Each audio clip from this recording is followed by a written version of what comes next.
বছরের শেষে কিছু গিফটের কথা তো মনেই হয়, আর সেই গিফটটা কে আনে? স্যান্টা। তাই আমরা আজকে বানিয়ে নেব আমাদের স্যান্টাকে একটা ক্রিসমাস কার্ড। তার জন্য আমরা 15 সেমি বাই 15 সেমি একটি কাগজ নিয়ে নিয়েছি সাদা রঙের, আর এইভাবে হাফ ফোল্ড করেছি, আবার সেটাকে এইভাবে হাফ ফোল্ড করেছি। দেখো একটা ক্রস লাইন পড়েছে। এরপর এখানে আমি স্কেচ পেন দিয়ে স্যান্টাকে ড্র করে নিয়েছি, আর তারপর অবশ্যই এটাকে সুন্দর করে কালার করে নেব।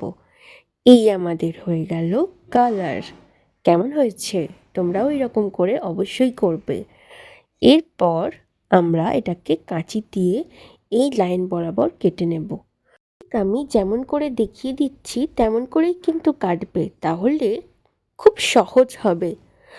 আর আমার চ্যানেলকে অবশ্যই সাবস্ক্রাইব করো, কারণ খুব নতুন নতুন ক্রাফট আমি বানিয়ে থাকি, আর যেগুলো তোমাদের খুবই স্পেশাল লাগবে।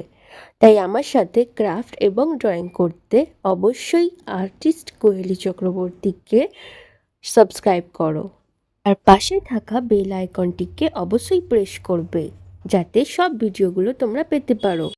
এইভাবে আমরা স্ট্যান্ডটা চারিদিকে কাঁচি দিয়ে কেটে নিয়েছি।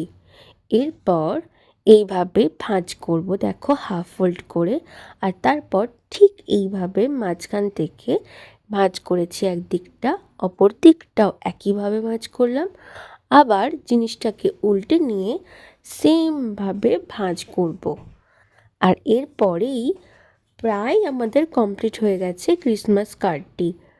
দেখো, এরপর এইভাবে খুললেই জিনিসটা কত সুন্দর দেখতে লাগছে।